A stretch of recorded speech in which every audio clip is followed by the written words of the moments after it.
காசாவில் யுத்த நிறுத்தம் என்பதுதான் மிகப்பெரிய பொய்யாகவே நாங்கள் பார்க்கிறோம் என்கிறார்கள். யுத்த நிறுத்தத்திற்கு பிறகு இதுவரைக்கும் 1053 பேர் கொல்லப்பட்டிருக்கிறார்கள், ஷஹீதாகி இருக்கிறார்கள் என்பதே அங்கு யுத்த நிறுத்தம் ஒன்றொன்று இல்லை என்பதை உலகத்திற்கு காட்டுகிறது என்று அல் ஜசீரா இன்றைக்கு வெளியிட்டிருக்கக்கூடிய செய்தியில நம்ம பார்க்க முடியும். இப்படியான சூழல்ல தான் அமெரிக்காவினுடைய தூதுக்குழு கத்தருடைய அதிகாரிகளோடு தான் இந்த யுத்த நிறுத்தம் தொடர்பான பேச்சுவார்த்தைகளை நடத்த இருக்கிறார்கள் என்கிற செய்திகள் வெளியாகி இருக்கிறது. தாங்கள் இந்த பேச்சுவார்த்தைகளில் பங்கெடுக்கவில்லை என்று ஈரானுடைய வெளியுறவு அமைச்சகத்தின் செய்தி தொடர்பாளர் இஸ்மாயில் பகாயி விடுத்திருக்கக்கூடிய அறிவிப்புல சொல்லி இருக்கிற அதே நேரத்தில்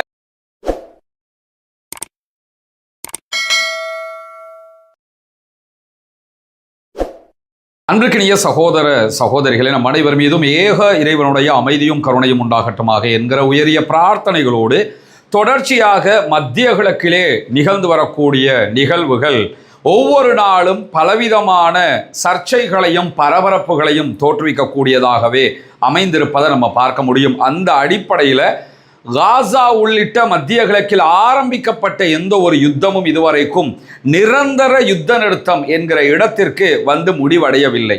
ஒவ்வொன்றும் ஒவ்வொரு பிரச்சனைகளோடு பேச்சுவார்த்தைகளோடு நின்று கொண்டிருக்கக்கூடிய தருணத்தில் காசா மீதான இஸ்ரேலிய ஆக்கிரமிப்பு இராணுவத்தினுடைய தாக்குதல்களும் நிற்காமல் தொடர்ந்து கொண்டே இருக்கிறது. இன்றைக்கும் அவர்கள் காசாவுக்குள் நடத்தி இருக்கக்கூடிய ஆளில்லா விமான தாக்குதல்களில் 5 அப்பாவி சகோதரர்கள் கொல்லப்பட்டிருக்கிறார்கள், ஷஹீதாகி இருக்கிறார்கள். அதிலே ஒரே குடும்பத்தைச் சேர்ந்த தாய் மற்றும் 2 குழந்தைகளும் மரணித்தவர்களில் அடங்குகிறார்கள் என்கிற செய்திகள் கவலைக்குரியதாக மாறி இருக்கிறது. இப்படியான சூழல்ல இன்றைய நாள் அல் ஜசீரா காசாவுக்குள்ள இருக்கக்கூடிய பல சகோதரர்களிடத்தில் பேட்டிகளை எடுத்திருக்கிறார்கள்.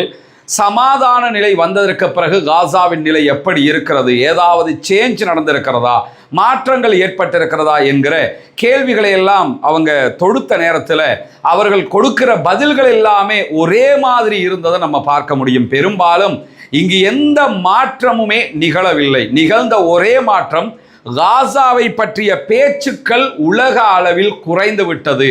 காசா முதன்மை பேசுபொருளாக சர்வதேச மட்டத்திலே நின்றது. அதனால் காசாவுக்கு ஒரு விடிவு கிடைக்கும் என்கிற நம்பிக்கை எங்களுக்கு எப்பொழுதும் இருந்தது. ஆனால் இந்த சமாதானம் என்று அறிவிக்கப்பட்டு பிற்பட்ட நாட்களில் காசா தொடர்பான செய்திகளை சர்வதேச ஊடகங்களில் தவிர்க்கிற நிலையை நம்ம பார்க்கிறோம். அதனாலேயே எங்களை பற்றிய உரிமை குரல்கள் குறைந்து வருவது எங்களுக்கு கவலை அளிக்கிறது என்று சொல்லக்கூடிய காசாவினுடைய அப்பாவி சகோதரர்கள் மேலதிகமாக என்ன சொல்றாங்கன்னு கேட்டா, காசாவில் யுத்த நிறுத்தம் என்பதுதான் மிகப்பெரிய பொய்யாகவே நாங்கள் பார்க்கிறோம் என்கிறார்கள். காசாவில் யுத்த நிறுத்தம்ங்கிறீங்க, யுத்த நிறுத்தம்னா யுத்த நிறுத்தத்துக்குரிய எல்லா ஒப்பந்தங்களும் ஓரளவுக்காவது நடைமுறைப்படுத்தப்பட வேண்டும். ஆனால் அப்படி எந்த நடைமுறையும் அங்கே செயல்முறைக்கு வரவில்லை. எனவே மிகப்பெரியதொரு பொய்யாக காசா மீது சொல்லப்பட்ட யுத்த நிறுத்தம் என்பதைத்தான் நாங்கள் பார்க்கிறோம் என்கிறார்கள் காசாவில் இருக்கக்கூடிய அப்பாவி சகோதரர்கள். போருக்கு பின்னால் எதுவுமே மாற்றமடையவில்லை. உண்மையிலேயே நிலைமை நாளுக்கு நாள் மோசமாகி வருகிறது என்று கவலைப்படக்கூடிய சகோதரர்கள் என்ன சொல்றாங்கன்னா, எங்களால் எதையுமே மாற்ற முடியவில்லை, மாற்ற முடியும் என்கிற நம்பிக்கையை பல கட்டங்களில் நாங்கள் இழந்திருக்கிறோம் என்று சொல்லக்கூடியவர்கள் இந்த போர் நிறுத்தம், யுத்த நிறுத்தம் என்பது உலகம் முழுவதுக்கும் கற்றுக் கொடுத்த மிகப்பெரிய பொய்யே. இங்கு யுத்தம் நடைபெறவில்லை என்பதுதான். ஏன் அதை சொல்றாங்கன்னு கேட்டா, யுத்தம் நடக்கல என்பது மிகப்பெரிய பொய்னா அங்க யுத்தம் நடந்துகிட்டு இருக்குதுன்னு அர்த்தம். எங்க மீது அட்டாக் பண்ணிக்கிட்டு இருக்கிறாங்க, எங்க மீது தாக்குதல் நடத்தி கொண்டுதான் இருக்கிறாங்க. எனவே எங்களுக்கு நிம்மதி இல்லாத ஒரு வாழ்க்கையை நாங்கள் கடந்து கொண்டிருக்கிறோம் என்று அந்த மக்கள் சொல்லக்கூடிய நிலையில அல் ஜசீரா வெளியிட்டிருக்கக்கூடிய அறிவிப்பு பிரகாரம் யுத்த நிறுத்தம் என்று டொனால்ட் ட்ரம்ப் ஒரு யுத்த நிறுத்தத்தை கொண்டு வந்து அறிவித்ததற்கு பிறகு இஸ்ரேலிய ஆக்கிரமிப்பு இராணுவத்தினால் இதுவரைக்கும் 1053 அப்பாவிகள் கொல்லப்பட்டிருக்கிறார்கள், ஷஹீதாகி இருக்கிறார்கள். காசாவுக்குள்ள 3406 அப்பாவிகள் படுகாயம் அடைந்திருக்கிறார்கள். யுத்த நிறுத்தம்னா ஒருவர் கூட கொல்லப்படக்கூடாது என்பதுதான் நியதியாக இருக்கும். ஆனால் யுத்த நிறுத்தத்திற்கு பிறகு இதுவரைக்கும் 1053 பேர் கொல்லப்பட்டிருக்கிறார்கள், ஷஹீதாகி இருக்கிறார்கள் என்பதே அங்கு யுத்த நிறுத்தம் ஒன்றொன்று இல்லை என்பதை உலகத்திற்கு காட்டுகிறது என்று அல் ஜசீரா இன்றைக்கு வெளியிட்டிருக்கக்கூடிய செய்தியில நம்ம பார்க்க முடியும். இப்படியான சூழல்ல தான் இன்றைய நாள் ஈஜிப்டினுடைய தலைநகர் கெய்ரோவுக்கு பாலஸ்தீன விடுதலை போராட்ட அமைப்பினுடைய உறுப்பினர்கள் சென்றடைந்திருக்கிறார்கள் என்கிற செய்திகள் வெளியாகி இருக்கிறது. இன்று காலை எகிப்தினுடைய தலைநகர் கெய்ரோவுக்கு வெஸ்ட் பேங்க்ல இருந்து பாலஸ்தீன போராட்ட அமைப்பினுடைய குழுக்கள் பேச்சுவார்த்தைக்காக வந்திருக்கிறார்கள். அதன் இயக்கத்தின் தலைவராக செயல்படக்கூடிய வெஸ்ட் பேங்கினுடைய தலைவராக செயல்படக்கூடிய ஜாஹர் ஜபாரின் அவர்களுடைய தலைமையில் தான் இந்த குழு வந்தடைந்திருக்கிறது என்று சொல்லியும், போர் நிறுத்த ஒப்பந்தத்தை செயல்படுத்துவதை இறுதி செய்வதற்காகவும், ஒப்பந்தத்தில் இருக்கிற செயல்பாடுகளை ஃபைனல் பண்றதுக்காகவும் இந்த தூதுக்குழு எகிப்திய அதிகாரிகளையும் சந்தித்து பேச்சுவார்த்தை நடத்துகிறது என்று சொல்லக்கூடிய பாலஸ்தீன விடுதலை போராட்ட அமைப்பினுடைய மூத்த அதிகாரி தாஹிர் அன்-நுனு அவர்கள் மேலதிகமாக இந்த சந்திப்பு தொடர்பில் கருத்துக்களை தெரிவிக்கிற நேரத்தில் காசா பகுதிகளில் இஸ்ரேலிய ஆக்கிரமிப்பு இராணுவத்தினுடைய தாக்குதல்கள், யுத்த நிறுத்த மீறல்கள் அதிகரித்து வருகிறது. இதை தடுப்பது, அதே போன்று தினசரி நடக்கும் பாலஸ்தீன அப்பாவிகளுக்கு எதிரான கொலைகள் மற்றும் படுகொலைகளை தடுத்து நிறுத்துவதும், இந்த பகுதிக்கு தேவையான அனைத்து பொருட்களையும், உணவுகள், மருந்துகள் உள்ளிட்ட எல்லா தேவைகளையும் கொண்டு வருவதற்கு ரஃபா பார்டர் உள்ளிட்ட எல்லா பார்டரையும் முழுமையாக திறப்பது தொடர்பாகவும் இந்த தூதுக்குழு இந்த பேச்சுவார்த்தைகளில் முதன்மை நோக்கமாக கலந்து கொண்டு பேச இருக்கிறது என்கிற செய்திகளை வெளியிட்டிருக்கிறார். இப்படியான நிலையில தான் இஸ்ரேலுடைய அமைச்சராக செயல்படுகிற கிலா கம்லியட் வெளியிட்டிருக்கக்கூடிய ஒரு பாரதூரமான அறிவிப்பும் வெளியாகி இருக்கிறது. காசாவில் இருக்கக்கூடிய அப்பாவி மக்களை காசாவிலிருந்து ஒட்டுமொத்தமாக வெளியேற்றுகிற ஒரு திட்டத்தை அவர் இஸ்ரேலுடைய பாதுகாப்பு அமைச்சரவை செக்யூரிட்டி கேபினட்டுக்கு கொடுத்திருக்கிறதாகவும், இந்த தீர்மானத்திற்கு முழுவதுமாக மொசாத் உதவியாக இருக்கிறது. இஸ்ரேலுடைய வெளிநாடுகளை கண்காணிக்கக்கூடிய உளவு அமைப்பு, இவங்க தான் வெளிநாடு முழுவதும் கொலைகளையும் திட்டமிட்ட சூழ்ச்சிகளையும் பண்ணக்கூடியவங்க. இந்த அமைப்பும் எனக்கு உடந்தையாக உறுதுணையாக இருக்கிறது என்று சொல்லி கிலா கம்லியட் வெளியிட்டிருக்கக்கூடிய செய்தியில சொல்லி இருக்கிறது மட்டுமல்லாம, இஸ்ரேலுடைய சேனல் 7க்கு அவர் விடுத்திருக்கக்கூடிய பேட்டியில் என்ன சொல்றாருன்னு கேட்டா, காசாவில் இருக்கக்கூடியவர்கள் தன்னார்வமாகவே காசாவை விட்டு வெளியேறும் விதமாக இந்த திட்டத்தை தயாரித்திருக்கிறோம். இதைத்தான் ஏற்கனவே அமெரிக்க அதிபர் டொனால்ட் ட்ரம்ப் சொல்லி இருந்தாரு. அது மிகப்பெரிய சர்ச்சைகளை தோற்றுவித்ததற்கு பிறகு மீண்டும் இஸ்ரேலுடைய அமைச்சரவையில் இந்த தீர்மானம் சமர்ப்பிக்கப்பட்டிருக்கிறது. தன்னார்வமாக காசா மக்கள் வெளியேறுவாங்கன்னா எங்க வெளியேறுவாங்க? அவங்க வெளியேறுவதற்கு பக்கத்தில் இருக்கக்கூடிய 2 நாடுகள், ஒன்றோ ஜோர்டானுக்கு போகணும் வெஸ்ட் பேங்க் வழியாக, இல்லைன்னா காசா வழியாக ஈஜிப்டுக்கு போகணும். இந்த 2 நாடுகள் தான் அவங்களுடைய பார்டர்ல மிக முக்கியமாக இருக்கக்கூடிய நாடுகள். இந்த 2 நாடுகளுக்கும் அவங்க போக மாட்டாங்க, அந்த நாடுகளும் எடுக்கவும் கூடாது, இவங்க போகவும் கூடாது என்பதுதான் அந்த நாட்டு மக்களுடைய எண்ணமாகவே இருக்கு. ஏன்னா பாலஸ்தீன மக்களுக்கு சொந்தமானது. பாலஸ்தீனத்தை இஸ்ரேல் வந்து ஆக்கிரமிச்சுட்டு அங்க இருக்கிற மக்கள் எல்லாம் வெளியே போகணும்னு சொன்னா அவங்க எப்படி போவாங்க என்கிற நிலையில இப்படியான ஒரு தீர்மானத்தை அவர் சமர்ப்பித்திருக்கிறார். காசாவில் இஸ்ரேலிய ராணுவ நடவடிக்கைகளை நாங்கள் விரிவுபடுத்த போகிறோம் என்று இஸ்ரேலிய அமைச்சர் இன்றைக்கு உறுதியளித்திருப்பது மட்டுமல்லாம, ஆல்ரெடி நாங்கள் காசாவுக்குள்ள 60% நிலப்பரப்புகளை கண்ட்ரோல் பண்ணிக்கிட்டு இருக்கிறோம். எனவே அடுத்தடுத்து காசாவை முழுவதுமாக கைப்பற்றுவதுதான் எங்களுடைய திட்டம் என்றும் அவர் இன்றைக்கு அறிவித்திருக்கக்கூடிய செய்தியில நம்ம பார்க்க முடியும். எனவே இஸ்ரேல் எந்த வகையிலும் யுத்தங்களை நிறுத்துவதற்கு தயாரில்லை.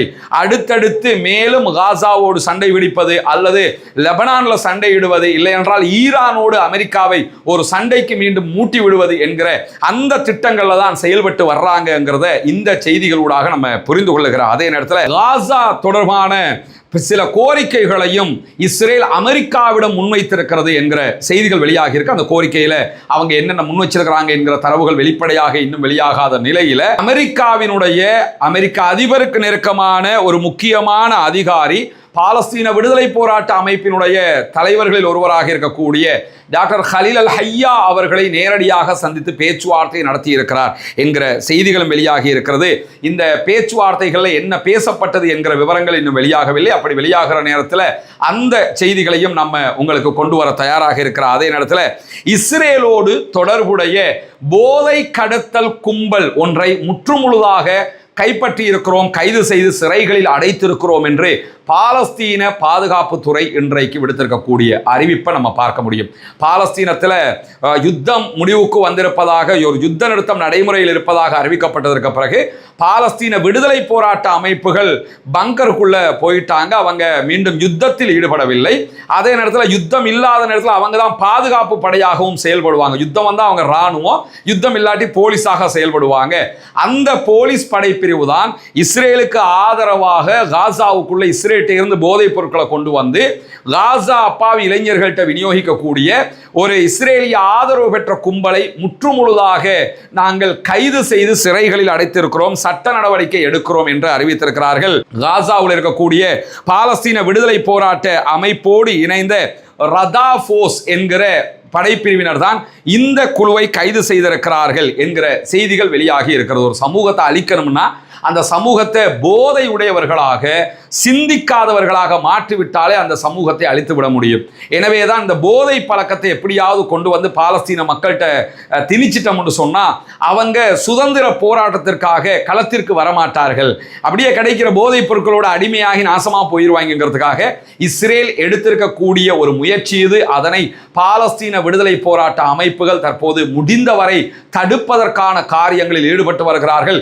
யுத்தம் அகோரமாக நடக்கிற நேரத்தில் பாலஸ்தீன மக்களுக்கு கொடுக்கப்பட்ட உணவுப் பொருட்களுக்குள்ளேயே ரொம்ப டேஞ்சரான போதை மாத்திரைகள் கலக்கப்பட்டு கொடுத்ததை கூட பாலஸ்தீன விடுதலை அமைப்பினர் யுத்தத்துக்கு மத்தியிலும் கண்டுபிடித்து தடுத்திருந்தார்கள் என்கிற செய்திகளையும் நம்ம ஏற்கனவே பார்த்திருக்கிறோம். அதே மாதிரியான ஒரு செய்தியாகத்தான் இந்த செய்திகள் வெளியாகி இருக்கிற அதே நேரம் தோஹா கத்தாருக்கு பேச்சுவார்த்தைக்காக அமெரிக்காவினுடைய பேச்சுவார்த்தை குழு வந்து இறங்கி இருக்கிறது. ஆரம்பத்தில் அமெரிக்க அதிபர் டொனால்ட் ட்ரம்ப் ஈரானோடு பேச்சுவார்த்தை நடத்துவதற்காக அவர்கள் வந்திருக்கிறார்கள் என்று சொல்லியிருந்தார். ஈரான் திட்டவட்டமாக இன்றைக்கு விடுத்திருக்கக்கூடிய அறிவிப்பிலும் நாங்கள் அமெரிக்காவோடு எந்த விதமான பேச்சுவார்த்தைகளிலும் இனி ஈடுபடுகிற நோக்கம் இல்லை என்கிற பல காரணங்களோடு சில விவரங்களை வெளியிட்டிருக்கிறார்கள். இதே நேரத்தில் இன்றைக்கு தோஹா வந்தடைந்திருக்கக்கூடிய, கத்தருக்கு வந்தடைந்திருக்கக்கூடிய அமெரிக்காவுடைய தூதுக்குழு கத்தருடைய அதிகாரிகளோடு தான் இந்த யுத்த நிறுத்தம் தொடர்பான பேச்சுவார்த்தைகளை நடத்த இருக்கிறார்கள் என்கிற செய்திகள் வெளியாகி இருக்கிறது. தாங்கள் இந்த பேச்சுவார்த்தைகளில் பங்கெடுக்கவில்லை என்று ஈரானுடைய வெளியுறவு அமைச்சகத்தின் செய்தி தொடர்பாளர் இஸ்மாயில் பகாயி விடுத்திருக்கக்கூடிய அறிவிப்பில் சொல்லி இருக்கிற அதே நேரத்தில் தோஹா கத்தரில் முடக்கப்பட்டிருக்கக்கூடிய ஈரானுடைய 12 பில்லியன் அமெரிக்க டாலர் பெறுமதியான சொத்துக்கள்ல 6 பில்லியன் அமெரிக்க டாலர் பெறுமதியான சொத்துக்களை விடுவிக்க வேண்டும். விடுவிக்கிற ஒப்பந்தம் நம்முடைய ஒப்பந்தத்தில் எழுதப்பட்டிருக்கிறது. எனவே அதை விடுவிக்க வேண்டும் என்கிற செய்திகளையும் அதில் அவர் வலியுறுத்தி இருக்கிறார். அதே நேரம் அமெரிக்காவுடைய தூதர்கள் தோஹாவில் இருக்கிறார்கள். ஆனால் அவர்கள் தோஹா கத்தருடைய அதிகாரிகளை தான் சந்திப்பார்கள், ஈரானுடைய அதிகாரிகளை சந்திக்க மாட்டார்கள் என்று சொல்லி கத்தர் விடுத்திருக்கக்கூடிய அறிவிப்பிலும் இன்றைக்கு தெளிவாக சொல்லியிருக்கிறார்கள். சற்று நேரத்துக்கு முன்பதாக அமெரிக்க அதிபர் விடுத்திருக்கக்கூடிய அறிவிப்பில் தோஹா சென்றடைந்திருக்கக்கூடிய எங்களுடைய தூதுக்குழு ஈரான் தொடர்பாக பேச்சுவார்த்தைகளை நடத்துவார்கள் என்று திருத்தம் செய்து அறிவித்திருக்கிறார். ஈரானோட பேச்சுவார்த்தைகள் நடத்துவாங்கன்னு சொன்னவரே இப்ப ஈரான் தொடர்பாக பேச்சுவார்த்தைகளை நடத்துவார் என்று சொல்லி அறிவித்திருக்கிறார்கள். எனவே இந்த பேச்சுவார்த்தைகள் தொடர்பாக மேலதிகமாக கருத்துக்களை வெளியிட்டிருக்கக்கூடிய இஸ்மாயில் பகாயி ஈரானுடைய வெளியுறவு அமைச்சகத்தினுடைய செய்தி தொடர்பாளர் என்ன சொல்றாருன்னா, லெபனான் குறித்த எங்களுடைய நிலைப்பாடு ரொம்ப தெளிவானது. அனைத்து முனைகளிலும் யுத்தம் நிறுத்தப்பட வேண்டும். காசா, லெபனான், அதே போன்று ஹூத்திஸ் இருக்கக்கூடிய யமனுடைய பகுதிகள், எல்லா பகுதிகளிலும் யுத்தம் நிறுத்தப்பட வேண்டும். இதே நேரம் லெபனான்ல தற்போது இஸ்ரேல் கடும் தாக்குதல்களை நடத்துகிறது. அந்த யுத்தம் உடனடியாக நிறுத்தப்பட வேண்டும் என்பது எங்க ஒப்பந்தத்தில் இருக்குது. அதை சரியாக நடைமுறைப்படுத்துகிற வரைக்கும் நாங்கள் அமெரிக்காவோடு எந்த பேச்சுவார்த்தைக்கும் போகிற ஐடியாவே எங்களுக்கு இல்லை. எனவே அமெரிக்கா தான் இந்த யுத்த நிறுத்தத்தை நடைமுறைப்படுத்துவதை பற்றி சின்சியராக யோசிக்கணும்.